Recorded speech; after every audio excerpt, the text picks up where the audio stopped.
Hello, everyone, and welcome to Sausalito Books by the Bay, where we are broadcasting live here on the Sausalito waterfront. I'm Cheryl Pop, and I want to welcome all of you to what I'm calling our virtual happy hour event series. We have a very special guest this evening, but before I introduce her and we hear from her, I'm going to go over some Zoom protocol. This is a webinar, which means, unfortunately, we can't see you, but you can submit questions. You can submit chat. And my colleague, Angela King, who you will see later, will be joining us. And we will get to those questions at the end of the presentation. Meanwhile, since it is a happy hour series, I hope you have your favorite adult beverage or non-alcoholic beverage, whatever you might enjoy right now. Our special guest this evening is Jennifer Risher, and she has just published her first book. It is called We Need to Talk, a memoir about wealth. And it just got some fabulous press in the New York Times last week, an article by Paul Sullivan, 4 Questions to Help Demystify Your Relationship with Money, which is sort of what her memoir is about. Money is a very difficult topic to approach. I think her memoir is very fearless and very candid, and I think you'll find it very provocative too. Money's controversial, whether you have it or you don't have it, but she addresses all those issues. But I'm going to let her tell you her story. So welcome, Jen. Thank you so much for joining us, and we really look forward to hearing from you. Great. Thank you so much, Cheryl. And thank you all for being here. I really wish I could see you, but I appreciate your presence. And I will spend some time, talking about why I wrote the book, why you should care. I'll tell some stories and I'll do a little reading from the book, and then we can open it up to questions. So I'll start by saying I'm really lucky. When I was 25, I joined Microsoft and I met my husband, David. And I got stock that ended up being worth hundreds of thousands of dollars. 6 years later, when David and I were married and expecting our first child, David took a job at a small, unknown startup that was selling books on the internet called Amazon.com. We were in our early 30s, the company went public, and we had more money than we could wrap our heads around. But wealth surprised me. Having a lot of money doesn't look or feel like what Hollywood sells us. I didn't find myself in a big, sparkly private club, hanging out and sharing financial secrets. I found myself in a strange, silent space where no one was talking much about money at all. Even though there were all these new challenges, no one was sharing their upset at a sibling's resentment or their worry about raising spoiled, entitled children or their own ambivalence. There were no dialogues about whether to give to family members or how best to approach philanthropy. Even though, for most people, these challenges are new. 8 out of 10 people with wealth grew up middle class or poor. Now, it might be hard to imagine wealth as a challenge that needs to be overcome. And I want to say up front, money makes life easier. No one needs to shed any tears over my situation. I'm very lucky. But wealth can be isolating. Normally, if I have a problem or a question, I turn to friends. If I want to figure out, should our 16-year-old have a curfew? I ask everyone I know. It's kind of how I do my research. I gather data. I ask for other people's ideas. I hear about their experiences. I get their advice and different perspectives. And just talking is helpful. It lets me know that my question is normal, that it's valid and shared. But the same doesn't happen with money. So I couldn't talk to friends about having a lot of it. So I decided I'll turn to books, but there are no books. I wrote my book because my story is one I'd want to know about if it hadn't happened to me. I also wrote my book for the millions of Americans like me who have more money than they had growing up, or have more money than many in their extended family, or who have more money than their friends. I'm telling my story to help other people understand their own. And my goal is not to be prescriptive. I can't tell people how to do rich right. I don't have the answer for that. I'm offering up a story that hasn't been told, that takes a look at things like how hard it can be to navigate a vacation with another family that doesn't share your resources, or how upsetting it is to feel a friend's jealousy and feel like you can't share what's really going on in your life, or how painful it is to feel as though your parents disapprove of what you have. I want to validate these experiences, to demystify wealth, and to show us that we're a lot more alike than different. I also wrote this book to get us talking. Money is a taboo subject, but it doesn't have to be. In fact, the more I've talked about money, the more I realize that it's not money that we avoid. It's the emotions behind the money that we don't discuss. And these emotions are universal. No matter how much you have in your bank account, if you have parents, if you have siblings, a partner, friends, you probably know that money can be uncomfortable to discuss. Think about it. You probably have some awkward money situation hanging over your head with someone you know. And we don't talk about these things because we're scared. We're afraid. We're afraid of hurting someone's feelings. We're afraid of rejection. We're afraid of not measuring up or of sounding unknowledgeable. We all have money shame and money guilt. All of us have a money story. And our money story starts in childhood. And I'll read to you a little bit from my book about my childhood and my parents' background.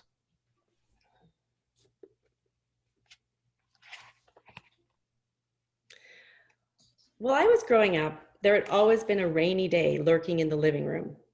My mother stuck closely to her grocery list, used the same tea bag for the second and third cup of tea, and only drove when necessary because gas was expensive. When my father sat on his desk, opening envelopes and paying bills in clouds of cigarette smoke, I tiptoed past. Finances made him grumpy. The oldest of five, my father had grown up in Middletown, New York, where he rushed to the dinner table to gulp down his food before someone else could claim it. His father had dropped out of school in 8th grade to work, and his mother was a 2nd grade teacher. The family didn't have much money. Although my grandfather worked his way up in a bank, eventually becoming branch president, my father continued to worry about having enough to eat. Meanwhile, my mother, an only child, grew up upper middle class in Flint, Michigan. Her father was a prominent lawyer, her mother a volunteer on the local hospital board, and both were keenly aware of proper etiquette. They participated in theater group and bridge club and were careful to keep up appearances. When she was scrubbing the floor in a housecoat and curlers and a stranger rang the doorbell, my grandmother put on an accent and pretended to be the help. The lady of the house isn't home. So when I was in high school, my best friend and I asked each other this important question. What would you do if you had $1 million? And how many of you have asked that question and thought about it for yourselves? So at the time I thought, just thinking about that money was like entering a fantasy land. Of course, I'd have a cute boyfriend and a fancy car. But really, I thought all that money would change everything, that my life would be perfect. I think we often set ourselves up this way, especially around money, thinking if only, then my life would be perfect. If only I got that big promotion. We do it around other things too. If only I lost 20 pounds or I met the right person, then my life would be perfect.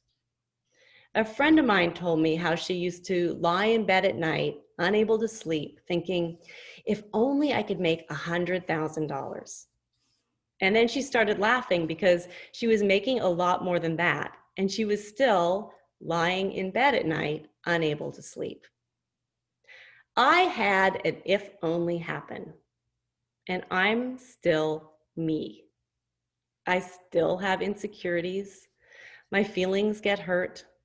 I make mistakes, and I'm not in a fantasy land. Our view of wealth is very narrow and incomplete. We see the glitz and the glamour. We see the corruption and the greed. We know the Kardashians and the Real Housewives and the men from Wolf of Wall Street. We know people like Jeffrey Epstein and the parents who illegally tried to get their unqualified students into top schools. We see the highly visible wealth and the stereotypes. But remember, 8 out of 10 people with wealth grew up middle class or poor. They are you, and they are hidden in plain sight, more ordinary than the cliches. And they aren't acknowledging this strange phenomenon that happens when wealth doesn't look like it or feel like it does, like Hollywood sells us. And it creates distance in relationships with family and friends. It doesn't come with a handbook that tells you how to hire a good financial planner, or how to come up with a philanthropic strategy, or how to raise kids that aren't spoiled.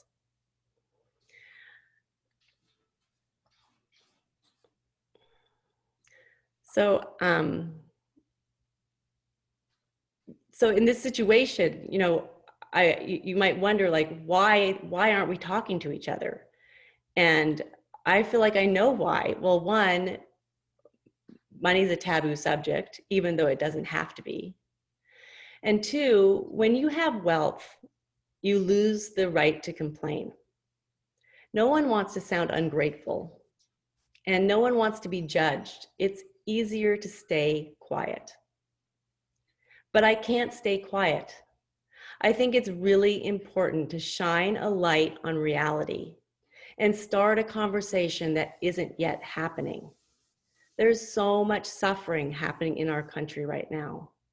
People are going without housing, without health care, without enough to eat. There's an education crisis. It may sound far-reaching, but I believe talking can help us fight income inequality.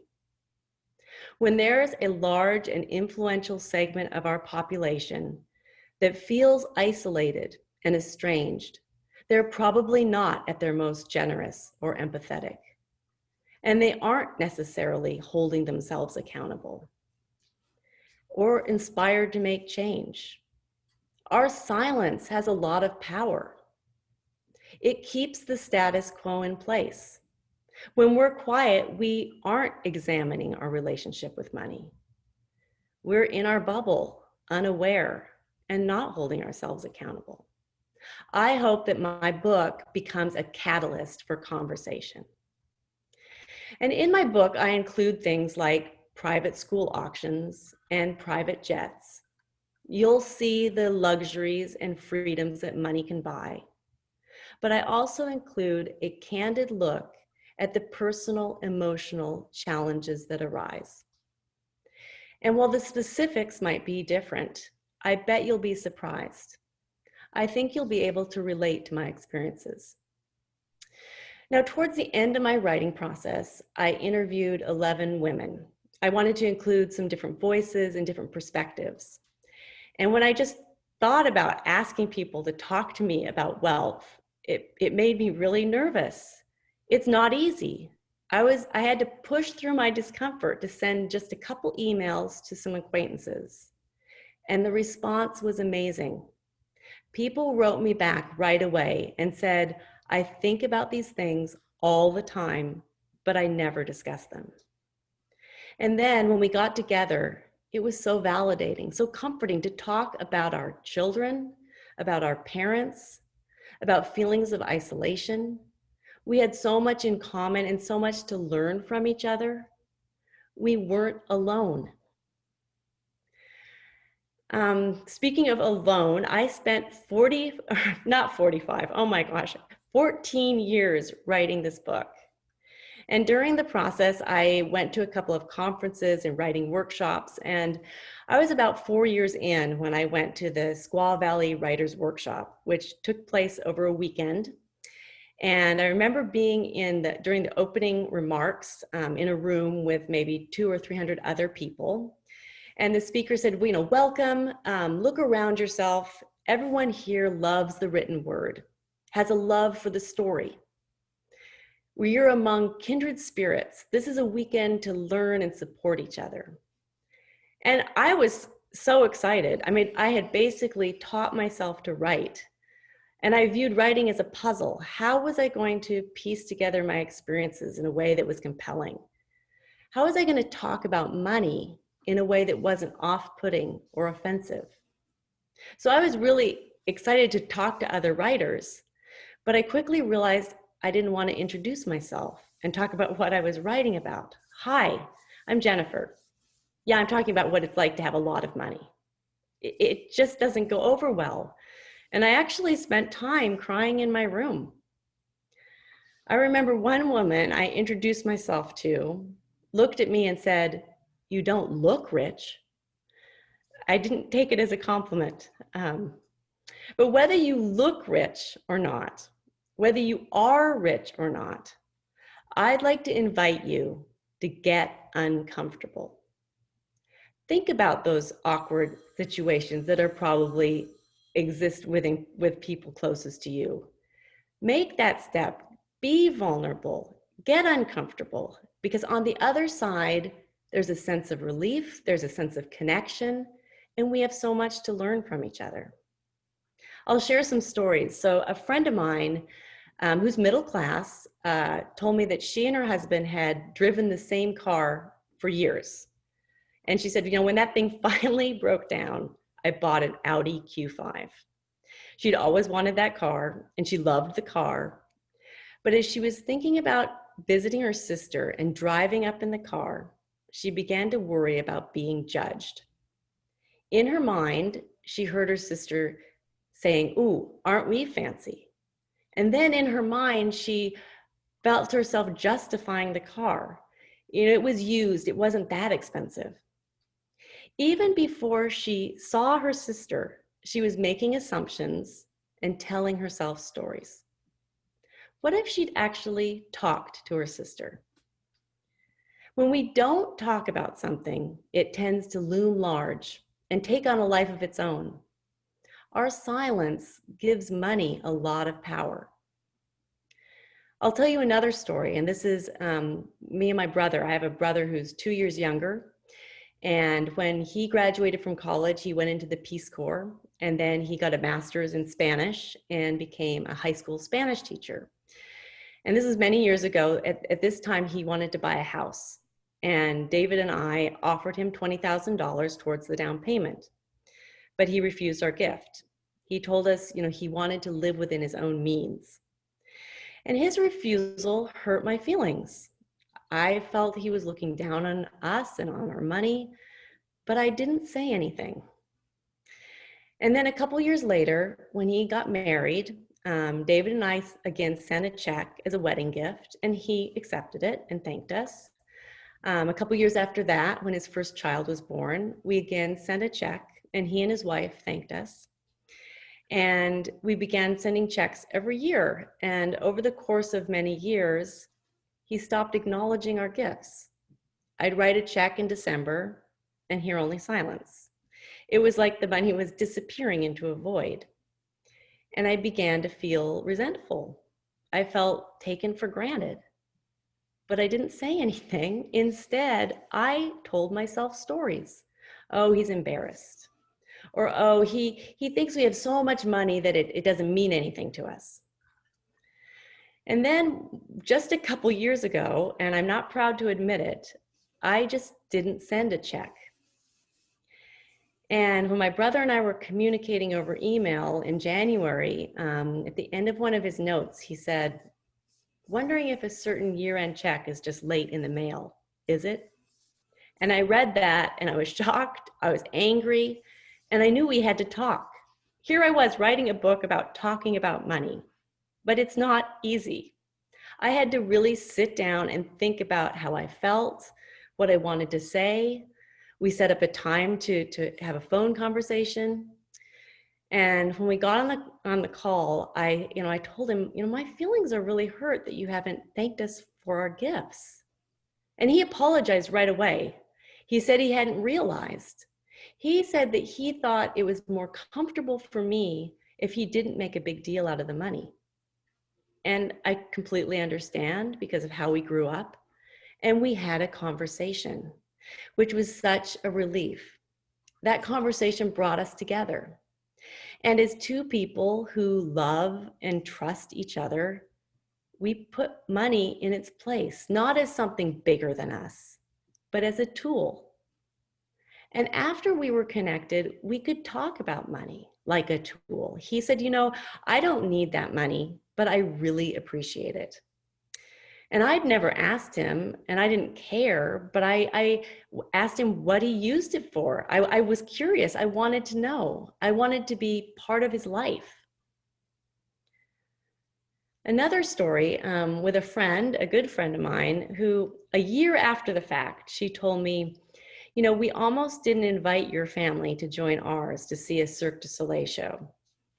And I was surprised. I had no idea. And she said, yeah, I agonized for weeks. I was worried that you'd only want to sit in front row seats, which our family can't afford. And I felt terrible. I hated to think about her worrying about the finances. But our friendship meant more to me than front row seats. Didn't she know that? I'm so glad that she talked to me, though, that she trusted me enough to talk about money. It made me feel closer to her. That conversation also woke me up to how out of touch I could be. And that too was an important reason to talk. I'll end by talking a little bit about philanthropy. So just as we have a money story that begins in childhood, we learn about giving and charitable giving in our childhood. And it's what we experience with our parents and our experience growing up. And for me, that meant, my mom and I took canned peaches to food drives, and we took clothes to the Goodwill. But I never saw my parents making financial donations. I never really learned about charitable giving until I was at Microsoft, and I was surrounded by people who were giving. And it was then that I gave a small percentage of my paycheck to United Way. And the next step really was I began to give to places that had given to me. So we gave to NPR and to the nonprofit that had organized my mother's group. And it was at this time that I really wanted to step it up. I felt a responsibility and an obligation. I wanted to do more to give back, but it was overwhelming. I didn't know where to give. I felt like I needed to do the right research. I needed to do it perfectly. And I needed a plan. And I was overwhelmed. And it was at this time when I was struggling with this that I remember driving off the highway and off the off-ramp, and there was a homeless man standing on the corner. And there's a line of cars. And as my car inched towards him, I just stared straight ahead, sort of willing the cars in front of me to move forward so I could get past. And I finally made my turn, and then I heard a voice. Mom, why is that man standing there? Is he hungry? Did his sign say he was hungry? Did he want money? Do you have money? Why didn't you give him any money? And these were good questions. A couple nights later, David and I went out with another couple, friends of ours, and I talked to them about that experience. And in talking, we all agreed we wanted to be more generous. And we challenged each other. We were each going to give away $1,000, $100 at a time to unsuspecting strangers. And I write about this experience in the book, and I'll read you a little bit from that experience. And I'll end with this reading.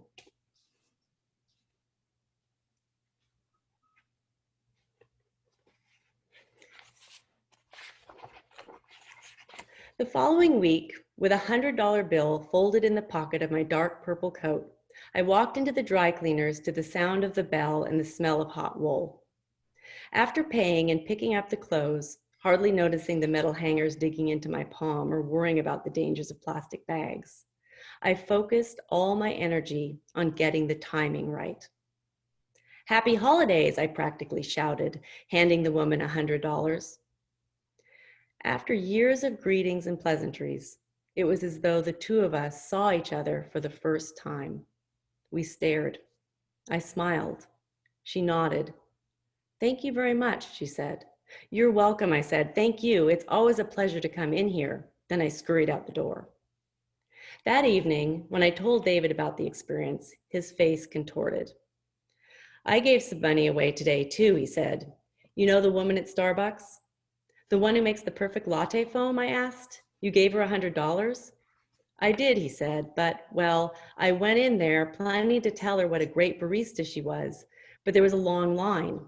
So I waited around. Did she notice you?" "I'm sure she did. I was hanging out looking at espresso machines for quite a long time.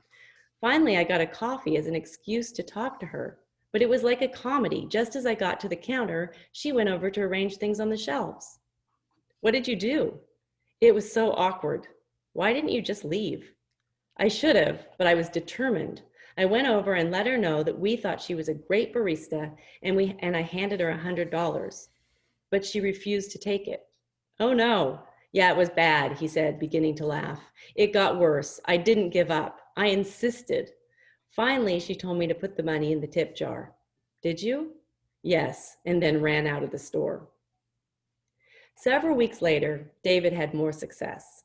On our way to Napa, we stopped at an In-N-Out burger. David placed our order while Emily and Allie and I found a table and arranged napkins ready for our meal. Suddenly, David was standing by my side, asking for one of our special bills. I handed him $100 and watched as he hurried back to the counter, where he stopped in front of a young couple. He said something to the woman and then handed her the bill. She covered her mouth and began hopping up and down, while the man pumped David's hand, a huge smile on his face. "When I was paying for the food, I needed 10 cents, David told me when he returned to the table. "I was fishing around in my pocket, trying to come up with a change, and that guy gave me a dime." "And you gave him $100? "That's right. Did you see his reaction? He looked ecstatic. He looked the way this makes me feel." I had no idea what $100 meant to the couple or what they would do with the money, but I felt connected to them, our lives touching for a warm, happy moment. The element of surprise was joyous too. Whether a dime, a dollar, or 100, being charitable was not about amounts or philanthropic strategy, but about opening our hearts and doing our personal best to make a positive difference in one another's lives. Thank you so much, Jen. Thank you. Thank you. That was wonderful. Thank you. I'm going to see, I know a couple of people have their hands raised. Trish Wiggins is one. So would you like to speak, Trish? I'm allowing you to talk. Sorry, I did not have my hand raised. Oh, I think maybe that Oh, was you didn't. Pat. Okay. All right. But that was lovely. Okay.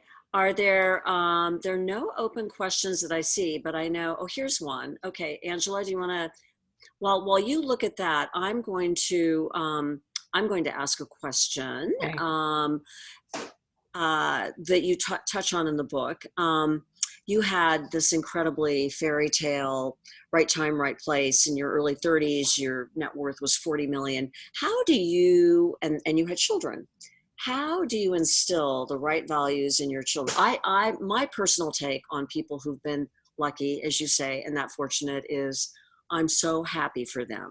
Would I like that? Yes, but I'm happy for them. I don't resent it, particularly if they give it to good causes, which we'll get to. But how do you talk about this a little bit in the book, but could you address how you raise children in that very, very wealthy environment? Thank you. It's no one wants to raise spoiled children, and with a layer, wealth just adds a new layer to that. And it's a question that many people have and worry about. How are we going to keep our kids from being entitled? And I talk about talking, and when kids are young, it's one thing to tell them your values, but I think it really does come down to values and not talking about your values, but living them day to day, week to week, month to month. Your kids are watching. They watch what you do, how you interact. It's about being aware and sensitive to other people. Mm-hmm. It's about, having the right attitude towards other people and to the world, and to, how you're going to move through it. It's having gratitude. All these things are important. And I mean, just imagine going to the grocery store and your kids are watching you. They're in the car with you. And what do you do when the guy cuts you off and takes your parking spot? Are you polite? Are you angry? How do you react? Your kids are hearing, your reaction there. They watch you as you go into the grocery store and make choices. Do you just buy everything that you want, or do you make decisions? Do you make choices? How do you interact with the guy at the meat counter? Are you respectful? Do you ask please and thank you? And how do you interact with the person who's checking you out? Your kids watch all these interactions and they're learning from you. Do you return the card at the end? And then, they see how you prioritize your life, what you do during your day, what you talk about around the dinner table. What do you worry about? What are you proud of? Are you talking about being deserving and the new car you bought? Or are you talking about how you've helped someone or an important friendship in your life? All these things are clues that kids are picking up on. And I remember a friend asked me, how do you keep from buying your kids all these toys? We all have the power to say no. And just the fact that you can afford something doesn't mean that that's what you value. The same person actually asked me, you're taking your kids traveling, they're going to go to Paris, they're going to become jaded. And I can tell you, I go to Paris a lot. I'm not jaded. I'm grateful and I'm appreciative. And I think it's really that attitude that tells a story and that your kids, pick up on. Yeah, excellent. I would So agree. Jennifer, I think you answered part of this, but what if your kids feel guilty about your wealth? How do you address that? That's a very fair question, and actually one that we had a conversation with our daughters about. And our older daughter, our younger daughter was saying she wants to keep things hidden, and our older daughter was telling her, people know, and the more you can kind of step into who you are and what you have, I think guilt doesn't help anyone. It doesn't help you as a person feeling guilty, and it doesn't help anyone around you. So I think the more we can kind of own our situation and move through life that way, open and willing to own it, I guess, is the better. I think guilt is an issue, and I think shame. We all have these sort of feelings around money. I'd like to think that my daughters have grown up feeling very fortunate, feeling lucky, feeling grateful, and that they don't feel guilty. Thank you. Angela, were there some questions from our participants? I think you're muted. Let me unmute you. Okay. There you go. There okay. So Kevin asks, while philanthropy is good, don't you think it would be more effective to advocate for taxation change, public policy regarding healthcare? I absolutely do. I think we need a systemic change in our country. I mean, the gap is way too big. And yes, and government needs to step in and we need to make some changes there. But at the same time, I think we can all, how do you use your money for good?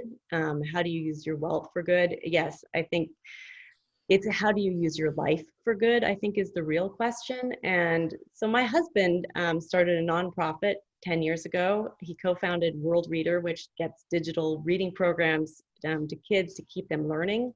And he started in Ghana and Kenya, and he's in Jordan. He has 15 million people reading through his program. And he's spent his life doing this. He's dedicated all his time to World Reader and getting people reading. I've spent my life writing this book, and I'm hoping that by starting these conversations at a personal level, I mean, these are conversations that aren't happening. I hope they make a difference as well. That you know, if there's something in our lives that but no one's talking about, that's problematic. But to go back to the question, yeah, I completely agree. I should be paying way more taxes. I'd love to see a safety net for people in this country, healthcare and education and housing. Those should be, you know, basic human rights. Okay, another question. This goes specific to writing your book. How did you choose the questions at the end of each chapter? Yeah, nice question. I thought about each chapter separately and kind of the questions that were kind of coming up for me, and what might be coming up for other people. And those questions are, you know, a nice tool, I hope, to start conversations. I'd love to see people read this book with a partner. So each of you read it. And then if it's hard to talk about your specific personal issues, you can use the questions at the end of those chapters to start conversations. Read it, give the book to a parent, read it with your parent, give it to your adult child and read it together.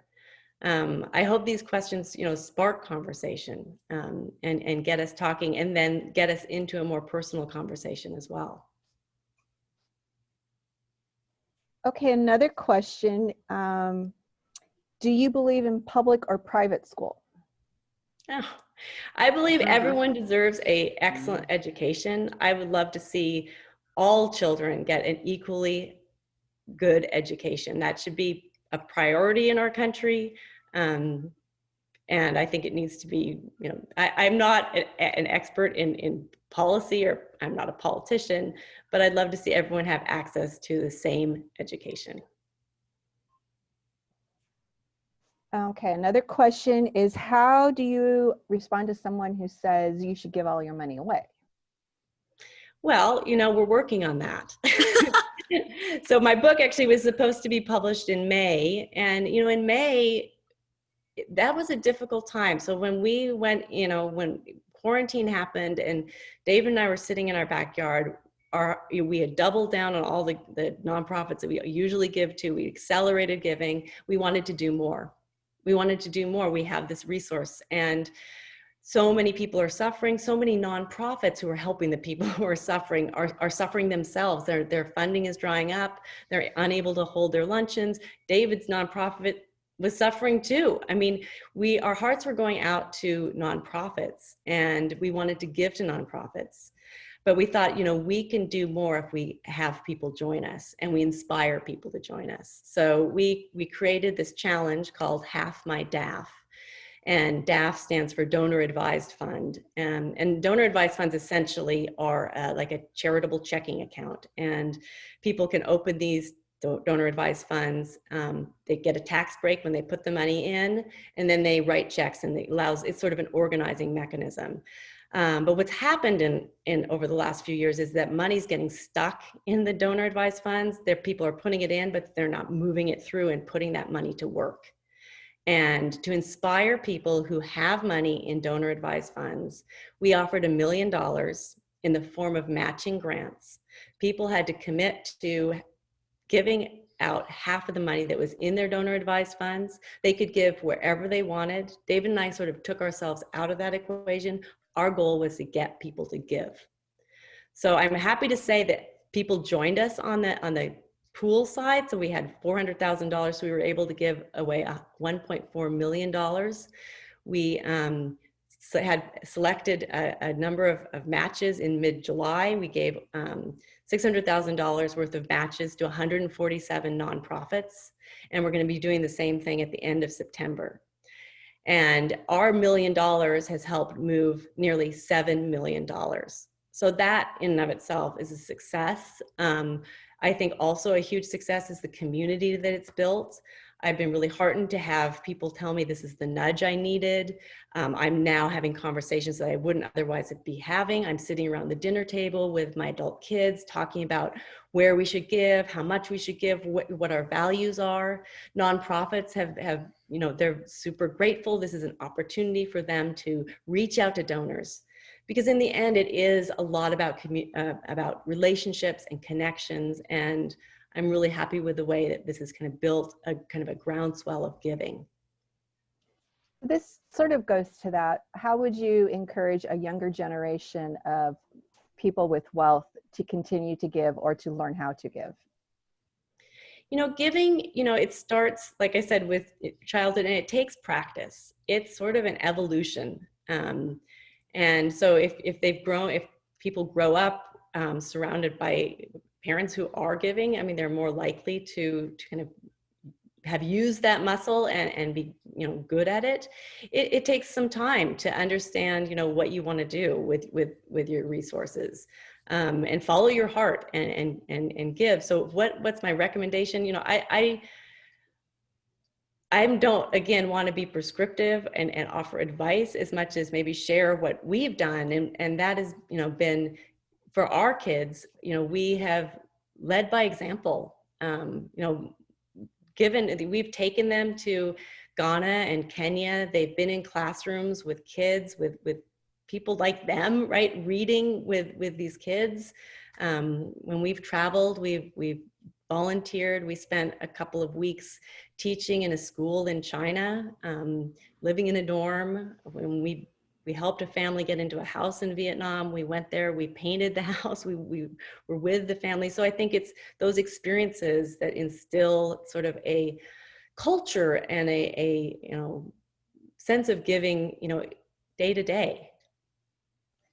So we have several questions and they all sort of dovetail. Is how do you do the research for which places you would give money? How do you follow up with how maybe the money is being used?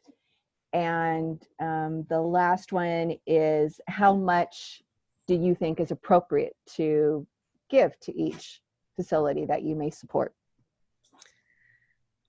You know, this is a good question. And I think we unfortunately tend to think that, you know, we have to do a lot of research and we have to make sure that every single dollar is put to good use. I think it's important to, you know, take a look at, you know, what's this organization's budget? Who are the people in charge? Who are, you know, how is it, what need is it fulfilling? How is it solving problems? So there's some due diligence you will want to do around an organization, but I don't recommend spending all your time at the computer kind of doing research. I mean, giving is expressive. It's expressing values. It's very personal. And it should be a joyful thing. And in fact, it is a joyful thing. And it's calling up the head of an organization that you want to support and talking to that person, getting to know them. And, you know, I think what happens and what David has seen with his nonprofit is once that communication is there, you feel part of it. You feel as though you're having an impact personally. And then your giving increases. It's very easy to ratchet up giving, just as it's easy to ratchet up spending. And, you know, giving's very joyful. You know, when the research tells us that if you're given, you know, $20 to spend and you can spend it on yourself or you can spend it on someone else, people report to being a lot happier when they spend it on someone else. Okay, another one is, how do you think is the best way to approach someone to give to the nonprofit that you work for? Oh, well, I'll give them our they can find me on my website. It's jenniferrisher.com. And then maybe in general, if someone was going to approach someone that they know that has money, how is the best way to approach and present their own personal you mean cause?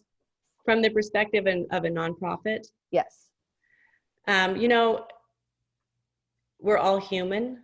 Everyone has a different way they like to be approached. So just think of, you know, you want to share with a friend what you're doing and kind of build your case of, how you're helping the world. I mean, people have all sorts of different, passions or interests. Some people want to support racial justice or climate change or education or women's issues. I mean, there's so much need. I think, the nonprofit has to think carefully about who they're approaching, and, is this an interest area of that person? Just the fact that they have money doesn't mean that they necessarily are going to be drawn to a certain cause. I'm not sure if I answered that question. Another attendee wants to know if you're going to do an audiobook of this. I'm happy to announce that I have an audiobook that is available. It's available in hardcover, audiobook, and on Kindle. And I, of course, want you to support local bookstores, and especially Sausalito Books by the Bay. You can find the audiobook online. Another question is, did your relationship with money change while you were writing this book? Absolutely. I mean, I started out, I've been working on this a long time, and it's been therapy at some point, and then I kind of got a little bit further from it, which allowed me to see it in a different way. Maybe the best way to describe how it changed is to tell you the different titles it went through. So when I first started writing, I was writing The Embarrassment of Riches. And it was The Embarrassment of Riches for a long time. And then it changed to The Tiniest Violin. And from there It's Not About the Money. It was then Confessions of a Rich Woman. It was The Last Taboo for a very long time. And then it was What We Don't Talk About When We Don't Talk About Money. And then finally, it's landed on We Need to Talk, a memoir about wealth. And so at first it was really kind of diving in, thinking about how, I thought I was like anyone else. I thought Hollywood was showing me the way money was. I told myself, oh, money doesn't make you happy. Secretly believing that it just might. How could it not? I saw the glamour. I saw the greed. I thought, someone with money was hanging out on a yacht, smoking cigars. They were carrying around expensive handbags. That's what wealth looked like. And it felt superior and obnoxious. So I had all these things in my head too. And so living the reality of, I'm just still myself, and the world's still a messy place. There's still emotions, there's still relationships, and kind of having that experience, I had to make sense of that, and kind of looked at that for a long time. And then I realized at a certain point, well, I also knew that there were a lot of other people in my situation who weren't talking about this strange thing either. So then I started to want to share my story to help other people understand their own stories. And then it's kind of evolved to, it does sound far reaching, but I'm really hoping that this book shakes up the status quo. I'm not happy with the society we're living in right now. We need to address income inequality. It's a huge problem. And we need to start conversations at a personal level. All right, another question is, do you and your friends generally support traditional charities, or like churches, Red Cross, or are you doing a lot of you clearly developed some of your own? Where do you find most of your money goes? Well, so my husband's dedicated his life to World Reader, so we do support World Reader and education. And then, I support things where, we live in San Francisco, and we have a place in the Napa Valley where there's a lot of Hispanic workers. I support a lot of organizations that support people here. There's an arts, or it's things that have touched my life still, and where I know people who are doing great work. There's an arts organization here where I was on the board, and we supported that. I want to give a huge shout out to my publisher. It's a nonprofit publisher, and they took a risk on this book, and it's a risky topic, and they support voices that don't often get heard. So I've supported them. Another question is, other than your book, what kind of support would you suggest that people go to learn how to deal with money? And do you wish, as you were growing up, you would have had coaches, teachers who would have taught finance? Well, there's the financial piece. I think, we don't learn enough about kind of just managing our budget and finance and investing and kind of the technical part of money. I think that needs to be part of our education system. But the emotional side, where do I go? I mean, that's another reason I wrote the book. There was nowhere to go. So I didn't feel like I could talk to my parents. They didn't have the same experience. They also, had a certain image of what wealth was supposed to be like or is like. I couldn't talk to friends. It really was a very isolating sort of feeling. And that's why I wrote the book. There are books out there. I mean, there's like The Millionaire Next Door was written in 1990s. And then there was The Richest Man was a book I read. But these are all sort of sociological looks at the rich. And this wasn't what I wanted. I wanted to hear about people, real human experiences. What were other people like me going through? What were their challenges? What were their joys? Were they experiencing some of the things I'm experiencing?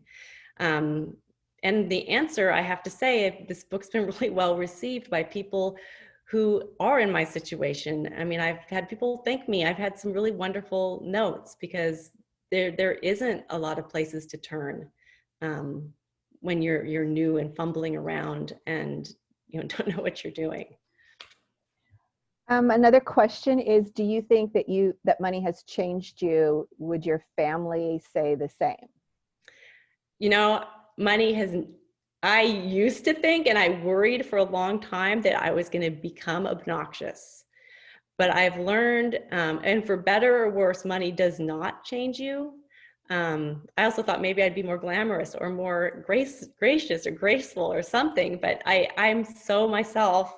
And I think money actually reveals more of who you are than anything else. And would people say the same? I think so. Yes. Yeah. What having wealth, how did that complicate your life? It's again, what makes you happy and, is relationships and the quality of your relationships with other people. How did it complicate my life? It created distance in those relationships. I spent, a decade before either I or my parents acknowledged the fact that we had all this money. We kind of kept the status quo in place, didn't talk about it, avoided it. And that was difficult for me. I, have friends who I feel like it took a while before I could kind of talk about these things. I have friends in all different positions, some who have very little money, some who have money, but it complicates relationships. And it also, my identity changed. I grew up, saving my pennies, wary of the rich, with middle class values. I put on a sweater when the house was cold. I ate leftovers. I got a lot of my sense of purpose and meaning and felt responsible by being frugal. So suddenly I found myself doing these same things and thinking, wow, why am I walking 5 blocks to get to the ATM that won't charge me a fee when I'm late for this meeting and I really can't afford to pay the extra couple of dollars? So it was an internal kind of struggle that I went through. And I kind of laugh at that because I think people can say, oh, rich people problems. But I think that in and of itself is a problem because we're not being very empathetic with ourselves. And I think we need to recognize, yeah, there are many problems in the world. And yeah, it's a small daily problem. It's sort of ordinary. But we each have our problems, and I think when we brush them off and say that they don't matter, it doesn't help us or help us grow. Another question, in addition to thanks for the topic, can you address the challenges women might have if they are making more money than their husband or bringing more money into the relationship? I did research on this, and yeah, I mean, even today, these gender roles are really deep. The man is the breadwinner and the woman is the caregiver. They're deep, and there's research that shows that, if a woman is making more than the man, he's like 5 times more likely to cheat on her. And there's also research that shows that women will downplay what they're making, to buff up their husband or their partner. So that's real. I think that's very real. And again, I think it's a good place to talk. I mean, that means you really need to be talking to your partner. If you're the woman and you're making more than your partner, that's a conversation it's an ongoing conversation, so that you kind of address those emotions that come up of insecurity or whatever they are. Another question is, do you and your husband ever disagree about money? Well, little things, yes, but I feel super fortunate. This is another really lucky thing, because often there's a spender and a saver, or there's someone who wants to, we view things pretty similarly. We have similar values. So fortunately, mostly we have the same ideas.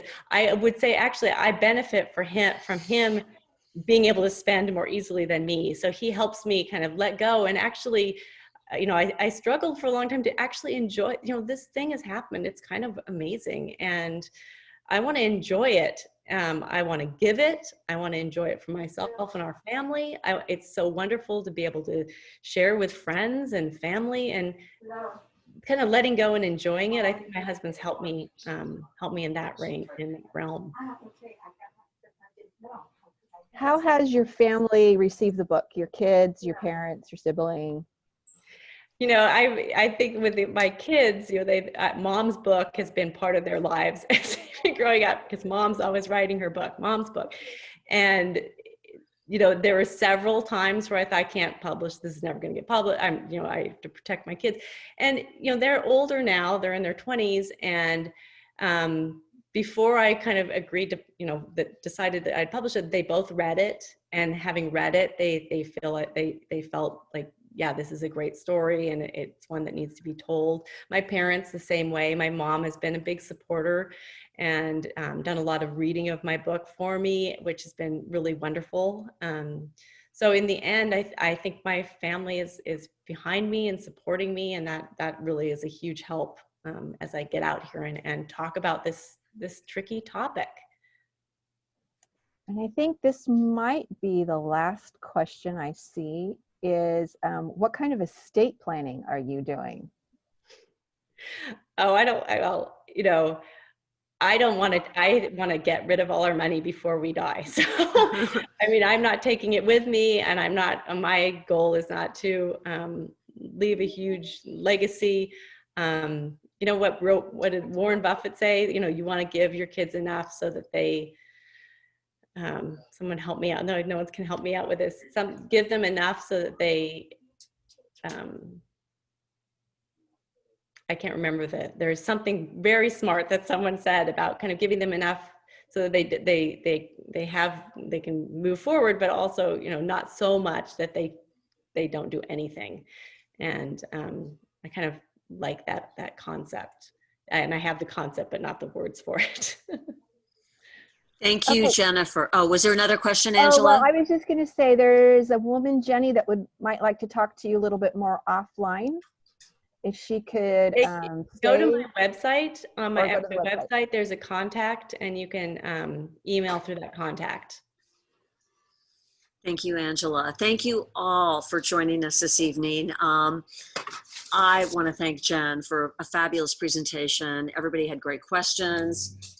We need to talk a memoir about wealth. We have signed copies here. We will as of tomorrow. She's coming by to sign books. If you'd like one personalized or just signed, we can accommodate you. Go to our website or call us here at the store. You can order the book. The audiobook is coming out. I would encourage you all, instead of Kindle, which is Amazon, to do Libro.com, which is an audiobook service. They share the proceeds with independent bookstores like Sausalito Books by the Bay. So if you can get your audiobooks on Libro.com, that would be great.